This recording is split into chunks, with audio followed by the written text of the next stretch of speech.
La deuxième chose, c'est que quand on parle de transformation digitale, on parle de conduite du changement. Et la conduite du changement, ça passe par un levier fort qui est la formation.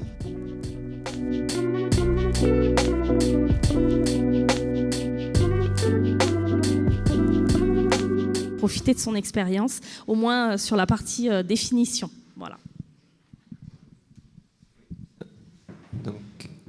Bonjour, Franck Bertu, chargé de mission innovation filière à l'agence ADOC, et plutôt numérique effectivement, puisque c'est ma formation initiale. Bon, c'est un exercice un peu difficile, mais je pense que ça vaut le coup d'essayer de le tenter, de définir un peu de quoi parle-t-on. Déjà, ce matin, on a entendu transition numérique et transformation digitale. On avait l'impression que ça parlait à peu près de la même chose, mais on se posait la question, est-ce que c'est vraiment le cas ? Et effectivement, ça exprime un peu un malaise, et de plus en plus prégnant d'ailleurs dans la société, entre le rapport du numérique et du digital et de la transition avec la transformation. Donc je vais essayer de placer quelques mots, mais assez rapidement pour voir un peu, peut-être se comprendre un peu mieux. Donc c'est vrai qu'il y a à peu près 20 ans, au moment de la formation en méthode informatique appliquée à la gestion des entreprises, on n'utilisait pas transition, ni transformation, ni numérique, ni digital, c'était informatique. Et c'était bien simple comme ça. Aujourd'hui, c'est vrai que le numérique, on l'intègre dans tout type de structure, toute taille, tout secteur, y compris donc la région ADOC, la région Occitanie. Et c'est là que je pense on devrait un peu essayer de comprendre qu'est-ce que l'on est en train de faire réellement. Est-ce que l'objet, c'est d'intégrer un capteur pour avoir la météo, comme on pourrait intégrer un téléphone pour communiquer? Quel impact ça a sur le collaborateur, mais aussi sur la personne morale? Et je pense que dans la définition de transition, il y a aussi une expression de temporalité par rapport à transformation. Autant en transition, on comprend que c'est une transition qui a une certaine célérité et qui peut être maîtrisée, en tout cas par l'être humain. Et autant en transformation, c'est un peu disruptif. En tout cas, dans la sémantique, on a l'impression qu'on ne parle pas tout à fait de la même chose, plutôt une révolution, on va dire. Et je pense que c'est vraiment le cas quand on prend le projet informatique, donc pour reprendre des vieux mots, des vieilles terminologies. Quelle est la taille de ce projet et quel est l'impact sur l'entreprise, sur la structure, quelle que soit sa taille?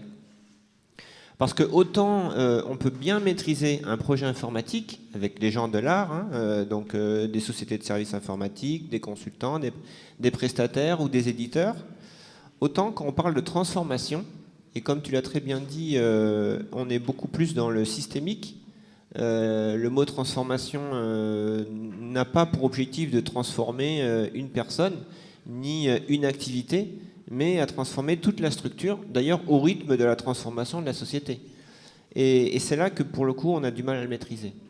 Donc je pense que pour revenir simplement à la définition, transition numérique, on peut dire que c'est un mode projet qu'il faut considérer comme tel.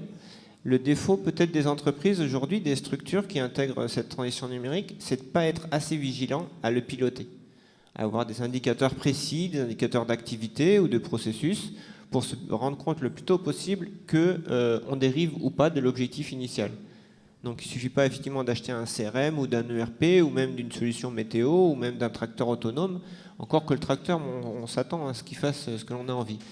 Mais pour le reste, c'est bien de définir très rapidement notre objectif par rapport à l'investissement initial. Mais je dirais que ça reste, et on va en reparler tout de suite, du mode projet qui, pour le coup, les professionnels savent de quoi ils parlent. La transformation, effectivement, on est beaucoup plus dans les systèmes impactés par la transition numérique. Donc l'environnement, la sécurité, je ne sais pas si on a parlé de cybersécurité, mais on est plus dans l'impact de l'information ou même de la donnée numérique au service de la connaissance. Donc il y a toute une chaîne de valeur entre données numériques et souvent imparfaites pour arriver à une connaissance pour l'être humain et même peut-être maintenant pour les IA. Mais il y a toute une étape et toute cette étape a un impact sur l'organisation dont il faut le traiter. Alors justement, quels sont les bénéfices attendus d'une transformation? Donc, on aimerait bien avoir un retour terrain d'une entreprise sur quels sont les bénéfices attendus d'une transformation. Bonjour à tous, je suis Hugues Maignan, je travaille pour l'Union des distilleries de la Méditerranée. Donc notre métier, vous le connaissez peut-être, c'est de collecter et de valoriser les sous-produits de la viticulture, donc principalement les mares et les lies. Actuellement, on fait aussi outils de régulation du marché dans le cadre de la distillation de crise, mais ce n'est pas le sujet dont on va parler aujourd'hui. Alors vous pouvez peut-être être surpris d'avoir un acteur de la distillerie qui vient parler de transformation digitale.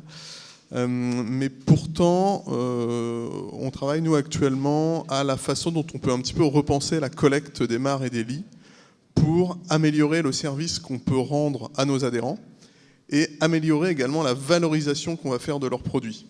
Donc, dans le groupe UDM, on collecte à peu près 200 000 tonnes de matières premières par an, entre la Champagne et les Pyrénées-Orientales, dont 170 000 tonnes de mares qu'on va collecter sur 2 mois entre le 15 août et le 15 octobre.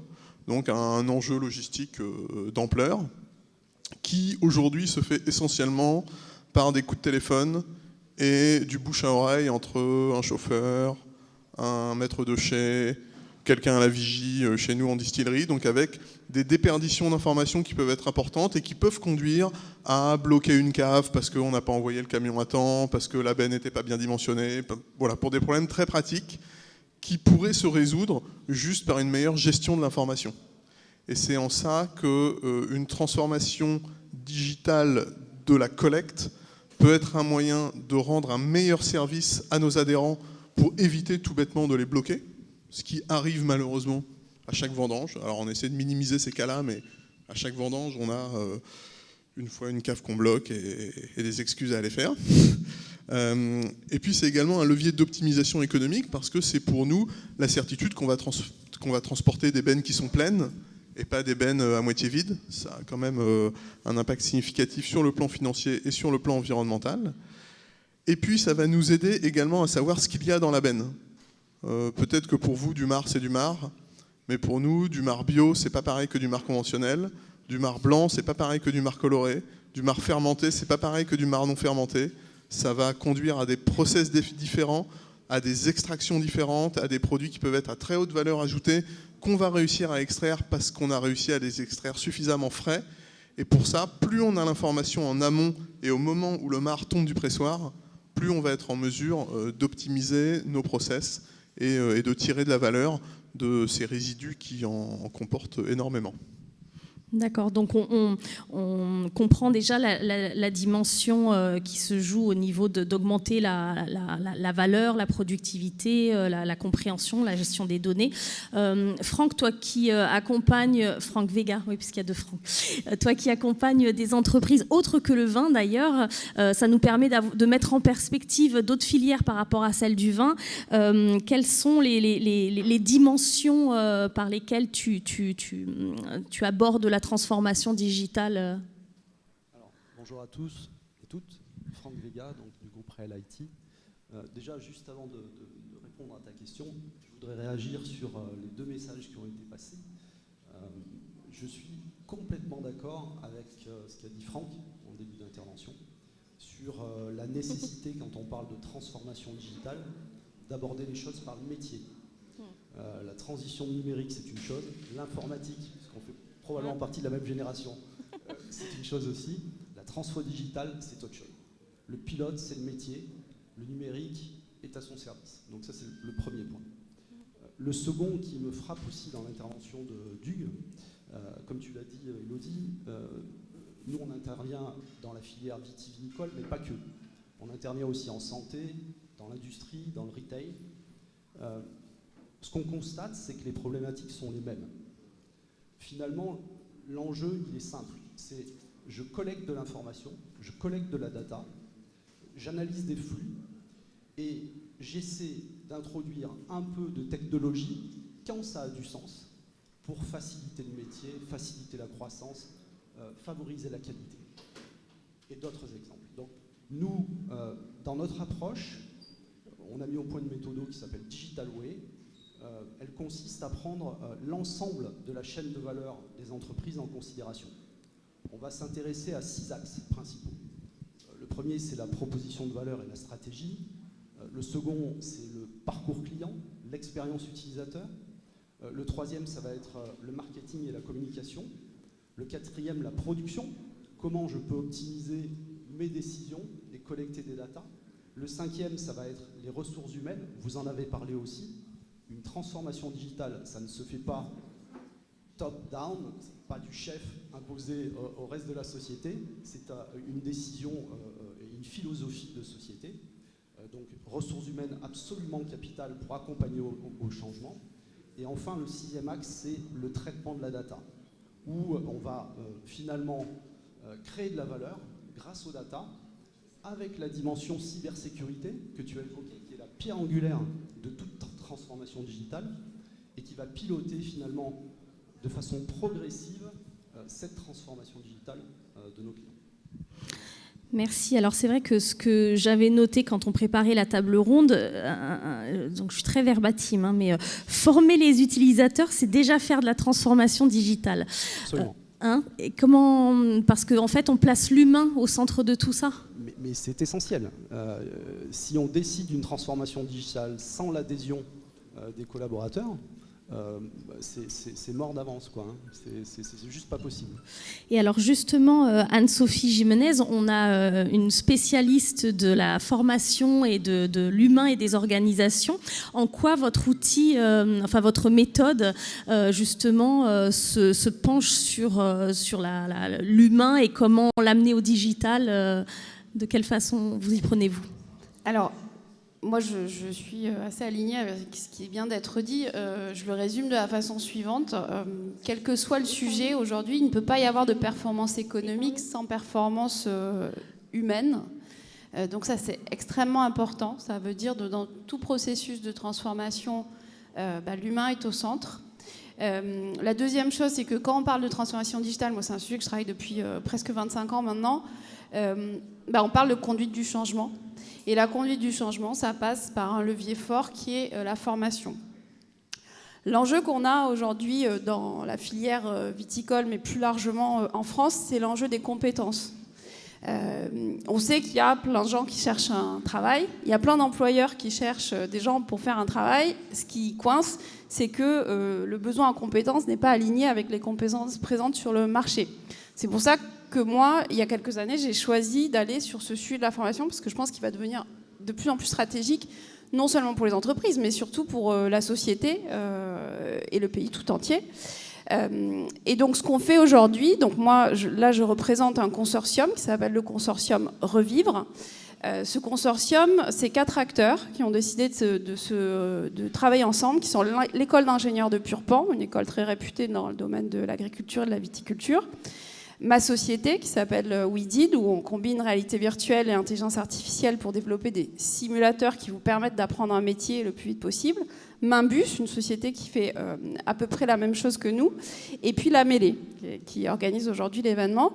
Et le sujet qu'on a décidé d'attaquer, c'est le sujet de comment on fait pour former des viticulteurs, soit des nouveaux, soit des gens qui sont déjà dans le métier mais qui doivent affronter le changement climatique, la baisse de l'utilisation de certains pesticides, mais tout en voulant garder un rendement. Et ce qu'on cherche à faire, en fait, c'est développer une plateforme qui va vous permettre de vous former aux gestes métiers.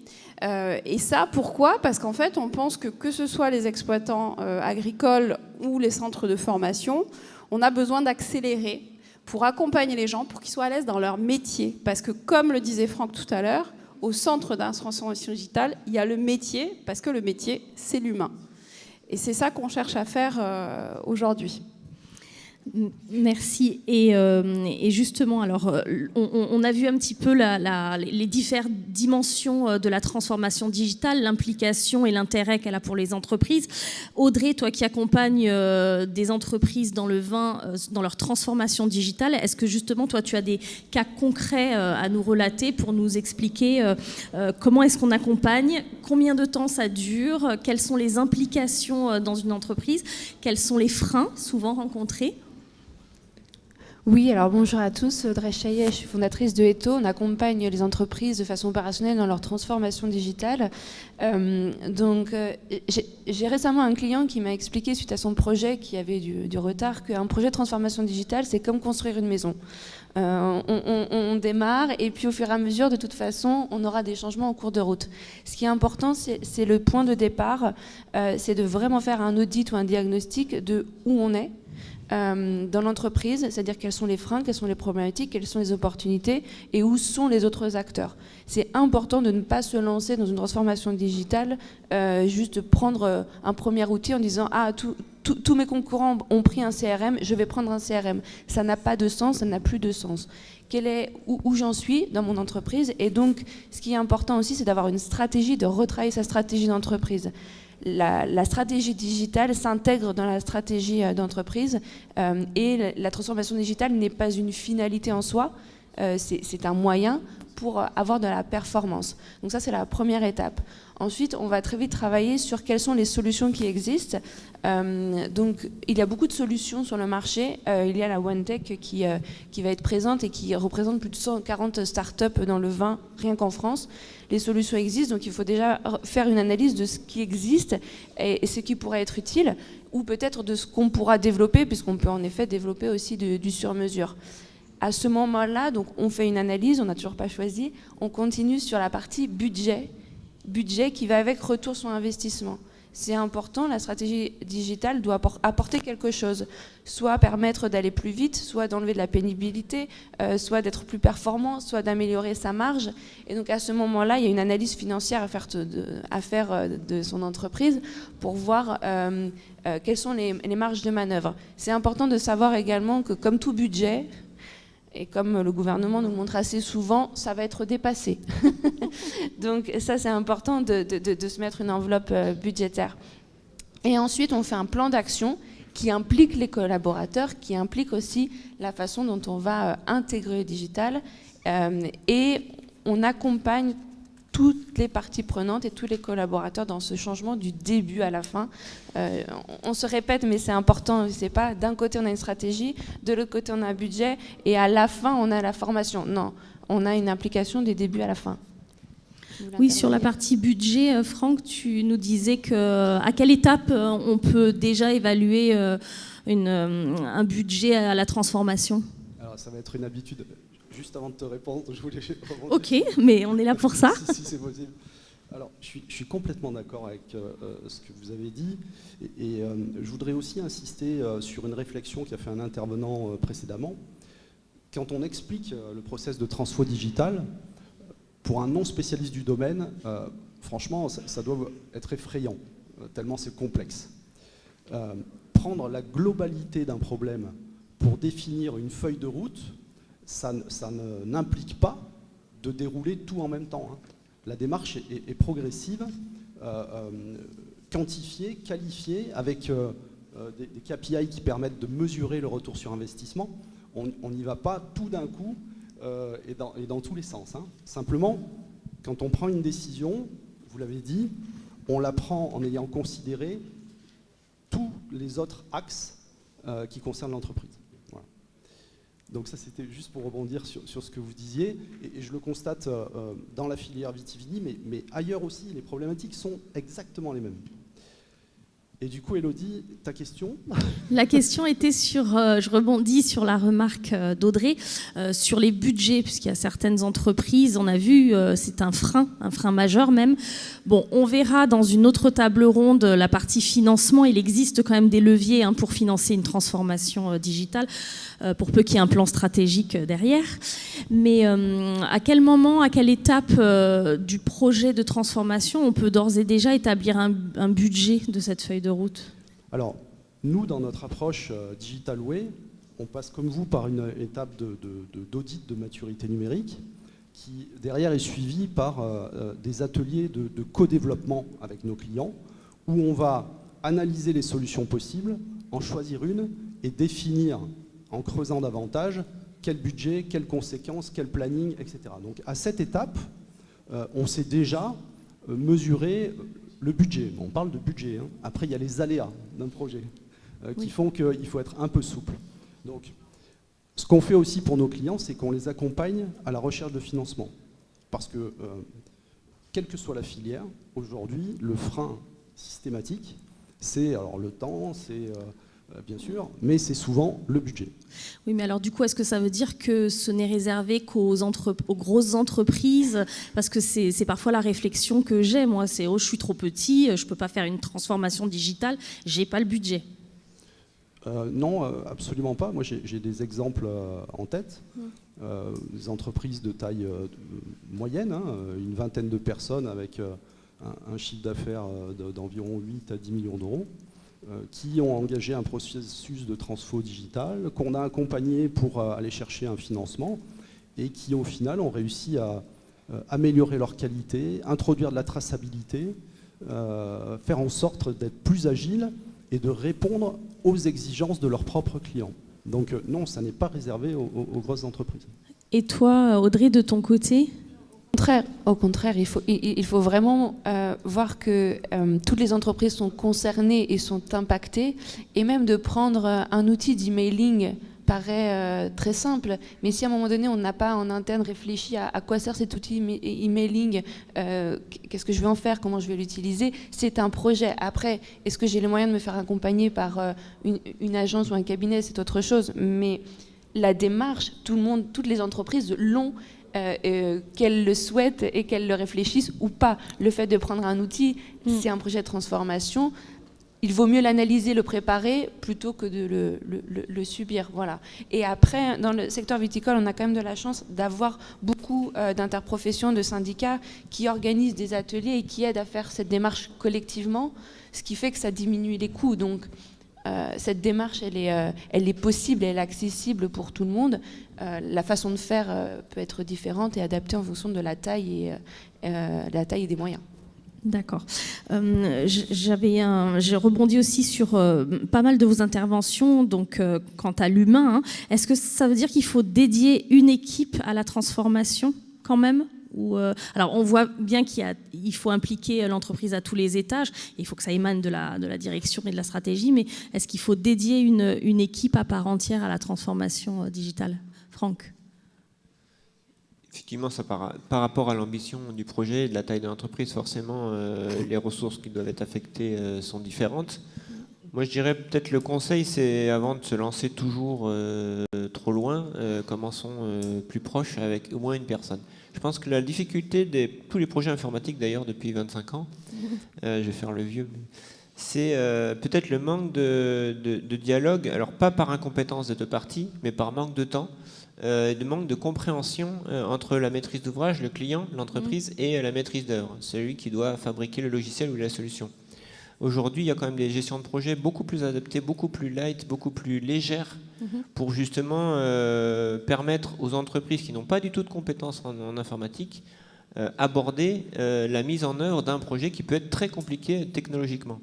Donc les méthodes agiles, les méthodes très itératives, où on teste tout de suite sur le terrain avec l'utilisateur le résultat de la solution technologique.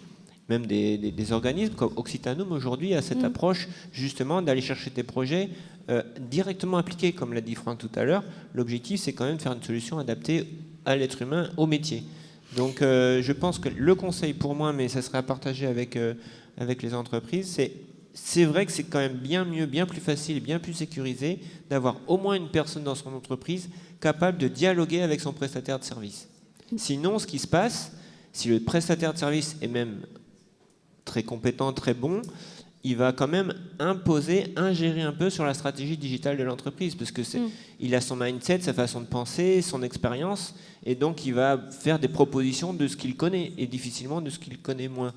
Je pense qu'aujourd'hui, pour toutes les entreprises, quelle que soit la taille, quel que soit le secteur, le numérique, c'est une question à se poser peut-être, mais aujourd'hui, moi je suis peut-être pas objectif, parce que je suis quand même assez technologue, mais le numérique pour moi, ça a quand même un impact suffisant sur la performance de l'entreprise, voire même sur le sens de l'entreprise aujourd'hui, qu'il faut quand même maîtriser. Et du coup, la formation est pour moi effectivement le pilier de la maîtrise de ce que l'on est en train de faire avec sa personne morale. Ok. Tu veux rajouter quelque chose, Audrey ? Pardon. Je voulais rebondir sur ce que disait Franck. L'outil parfait n'existe pas. L'outil, le logiciel parfait n'existe pas. Et quand on démarre une entreprise, une start-up, on accompagne beaucoup de start-up dans la wine tech, on leur reproche toujours de ne pas avoir telle fonctionnalité, de ne pas avoir pensé à ça, de ne pas s'être intégré avec tel outil, de ne pas être automatisé. Ce n'est pas possible en fait, et il ne faut pas commencer dans un projet en pensant avoir l'outil parfait qui va répondre à toutes vos problématiques à partir du moment zéro. Ce n'est pas possible, notamment si c'est un outil généraliste qui doit s'adapter à tous les cas possibles. Et je rencontre beaucoup d'entreprises, surtout les petites entreprises, qui veulent l'outil parfait qui va permettre de révolutionner leur métier. Non, ça n'existe pas, ça n'existera jamais. Même avec l'intelligence artificielle, l'outil ne va pas vous donner la réponse parfaite. Donc il faut vraiment penser un outil qui va vous aider à avancer, qui ne fera pas tout à votre place, et heureusement, parce qu'on a quand même envie de pouvoir contribuer et continuer à avoir notre métier. Et donc il faut commencer petit, un premier projet, une petite brique. On rajoutera après une autre brique, on rajoutera une autre brique, mais commençons petit, et c'est comme ça que ce sera aussi accessible à toutes les structures. Alors justement, tu touches du doigt, je pense, un enjeu au niveau de la transformation numérique, c'est le gros mot interopérabilité. Oula, je l'ai dit correctement, ça va. Je me trompe souvent quand je le dis. Franck, tu as un avis là-dessus, justement, sur cette nécessité de rendre les choses interopérables? Oui, j'ai un avis. Forcément. Là, encore une fois, moi, je peux vous partager notre expérience, quelle que soit la filière. L'histoire est, je trouve, chaque fois la même. Il s'agit de partager la data. Pour partager la data, ça veut dire qu'à un moment, il faut que vous, spécialistes de votre métier, vous repreniez le pouvoir sur votre data, sur l'histoire. Il faut qu'on arrive à casser les silos. Et souvent, parce que le temps est passé par là, parce qu'on s'est concentré sur le développement de l'entreprise, eh bien, on s'est laissé un petit peu enfermer par des solutions métiers, certes, mais qui, dans la stratégie, consiste à garder sa data à un endroit et surtout ne pas la partager avec les applications connexes ou les services connexes. Ce qui fait que, de façon empirique, eh bien, on s'est adapté à cette histoire, on a développé un peu à côté et on a fait des choses redondantes qui s'entremêlent, s'entrechoquent, des fois donnent des résultats contradictoires. Le principe de la transfo digitale, et c'est ce que je disais aussi au début de l'intervention, c'est quand même de vous redonner le pouvoir sur votre data. Voilà. Il faut savoir cartographier cette data, il faut savoir l'analyser, il faut savoir vous aider à prendre des décisions, il faut savoir la sécuriser. Et tout ça fait qu'on est amené, quand on parle de transfo digitale, à finalement accompagner nos clients sur du conseil, certes, mais aussi peut-être la refonte de leur infrastructure, mais le développement d'une application dédiée qui va permettre de communiquer entre deux applications métiers, etc. etc. Alors justement, Hugues, on parle de maîtrise de la donnée, de l'exploitation des données, de leur valorisation quand on est une entreprise et qu'on gère parfois des milliers, des milliards de données, alors sous forme papier, sous forme de... Comment est-ce qu'on fait? Comment est-ce qu'on gère ça? Vers quoi on aimerait tendre?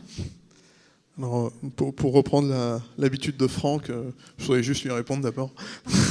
sur l'interopérabilité, il y a un point qu'on a remarqué, je discutais avec Stanislas tout à l'heure sur la keynote, sur le contact des viticulteurs avec le numérique. Et il y a un point qui n'a pas forcément été évoqué, c'est le fait que vous soyez dans un secteur qui est très régulé, accessoirement subventionné aussi, qui fait qu'il faut communiquer des données à FranceAgriMer, il faut communiquer des données aux douanes et créer de l'interopérabilité quand on est avec les services de l'État. C'est pas toujours quelque chose qui est facile et sur lequel nous, notre filière, se heurte assez souvent parce que voilà, réussir à avoir le logiciel qui permet de sortir les données pour FranceAgriMer, les données pour les douanes et des données qui sont compréhensibles et éventuellement utiles à l'adhérent, c'est pas toujours facile, mais c'est un bel enjeu pour notre filière également de faire communiquer toutes ces données. Pour répondre à votre question, nous on s'est posé il y a quelques années la question de comment on évoluait vers l'industrie du futur, l'industrie 4.0. C'était des jolis mots. Et puis on s'est d'abord rendu compte qu'on ne mesurait pas forcément beaucoup de choses dans nos process, en tout cas pas assez. Donc la première étape, ça a été de mettre en place des plans de contrôle, des plans analytiques, d'aller travailler avec chaque opérateur pour lui dire, bah voilà, quand tu pilotes une colonne à distiller, qu'est-ce que tu regardes, qu'est-ce que tu pilotes, qu'est-ce que tu surveilles. Aujourd'hui, on a fait ce recensement, on a un plan analytique, on a mis des capteurs, on a des capteurs de consommation énergétique, de consommation d'eau. Et là, ça y est, on arrive à l'étape où on a des milliards de data et il faut les faire parler. Qu'est-ce qu'on a fait ? Et ça, c'est pas facile parce qu'aujourd'hui, ces milliards de data, elles sont dans des milliards de fichiers Excel sur des milliards de postes différents. Et l'enjeu, c'est de savoir les utiliser. Et ça va être la deuxième partie pour aller vers l'industrie du futur. Très bien. Vous voulez rajouter quelque chose sur la data ? Sur la data, moi, il y a 3 ans, je suis retournée sur les bancs de l'école. En parallèle de ma société, j'ai voulu devenir data scientist. Je l'ai fait, ça a été dur. Hein. Mais je pense que... Pourquoi je dis ça ? C'est parce que en fait, moi, j'avais besoin, en tant que dirigeant d'entreprise, de maîtriser, certes, les aspects financiers. Mais je pense qu'aujourd'hui, quand on est dirigeant d'une entreprise, quelle que soit l'entreprise, quel que soit le secteur, il faut absolument qu'un dirigeant maîtrise sa data. C'est ça qui fait la valeur de son entreprise. Et malheureusement, je constate tous les jours qu'en France, la data, c'est compris comme des maths, c'est compris comme quelque chose de très compliqué. Et donc, en fait, on fait souvent l'autruche et on s'y intéresse pas beaucoup.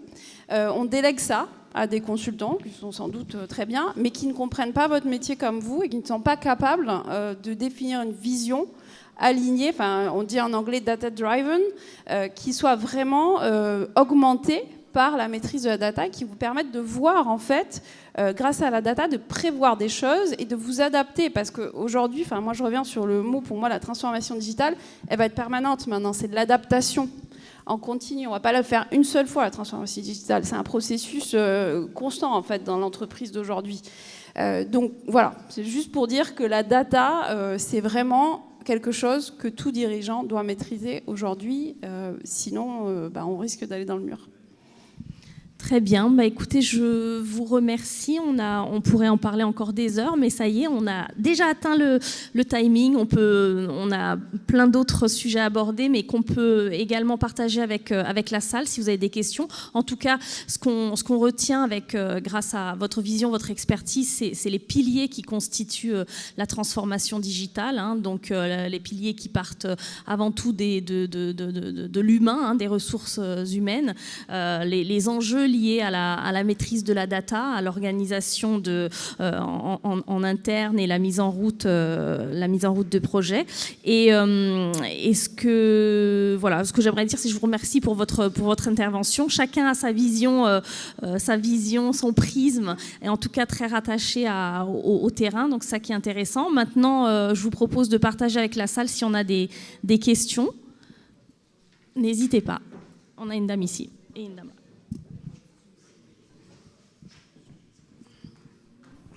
On va partager les micros. Il y a une dame ici. Voilà. Alors, merci, super. Ah, pardon, je vous avais pas vu.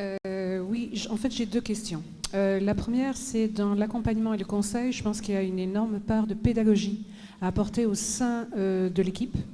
Il ne faut pas oublier qu'on est quand même une population à la base paysanne. Tout le monde a la tête dans le guidon. Il y a des habitudes. Et moi, je vois 2 écueils principaux.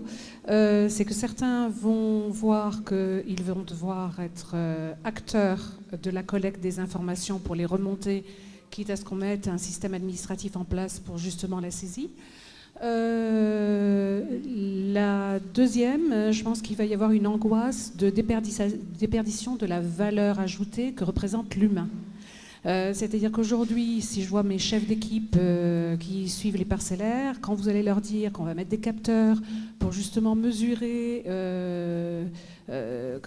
l'impact du réchauffement climatique sur les apports hydriques, le stress, etc., ils vont éclater de rire en disant mais on est tous les jours dans les vignes, nous on le voit, et on sait très bien quand il faut faire un apport en azote, qu'est-ce qu'on a besoin d'investissement, mais surtout ils vont avoir peur, si vous voulez, que cette numérisation finisse par remplacer une grosse partie de leur travail et de leur valeur ajoutée, et donc de leur salaire.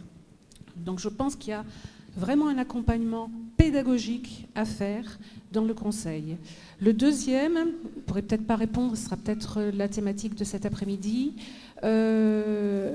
J'ai eu un petit sourire, vous avez dit par exemple une structure d'une 20aine de personnes qui s'est engagée dans un projet de transition énergétique. Excusez-moi, mais moi je gère des domaines qui sont des domaines à taille humaine. Quand on a 13 personnes, c'est déjà beaucoup pour 60 hectares.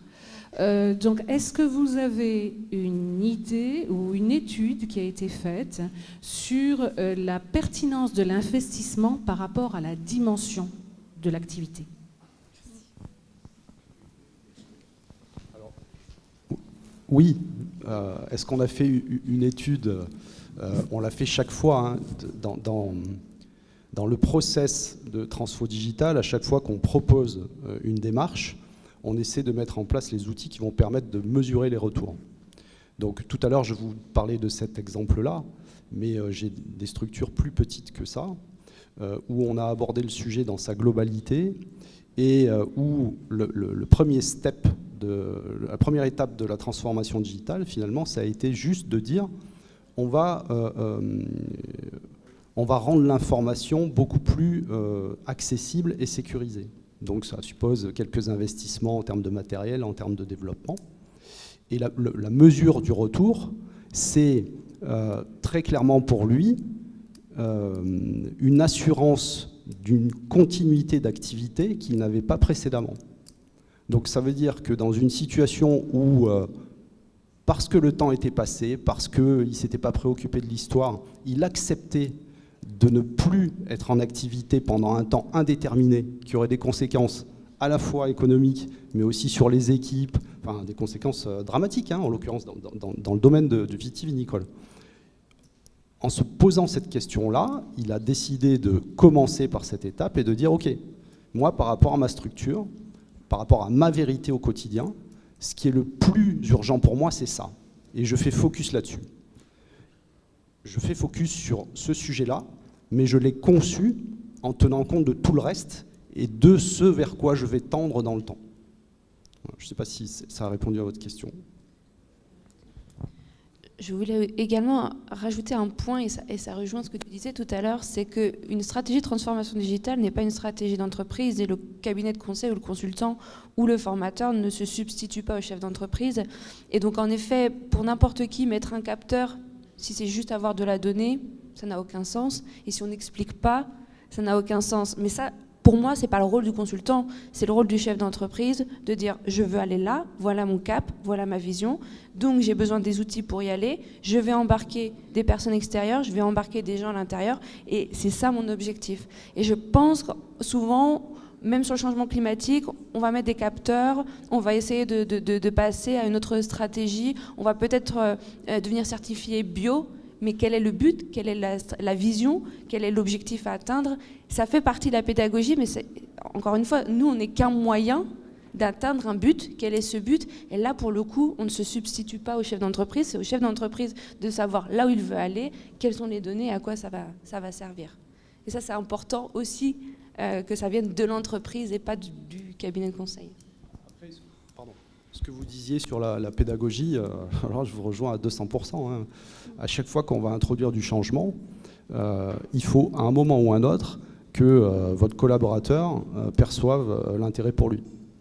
Si sa conclusion sur la façon d'amener l'histoire est de dire bon ben ce que je faisais avant, je le fais plus, et puis qu'est-ce que je vais devenir demain, forcément les freins ils seront debout. Hein.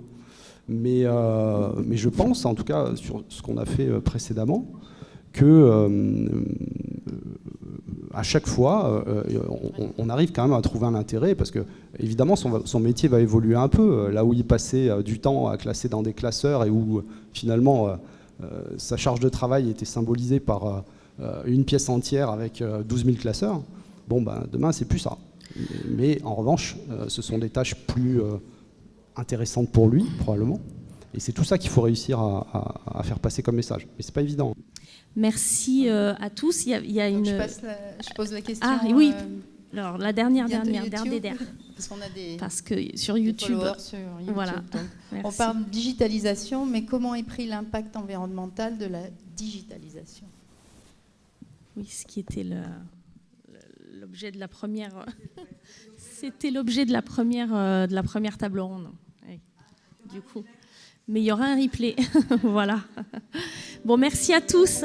Merci de votre écoute et merci de votre participation.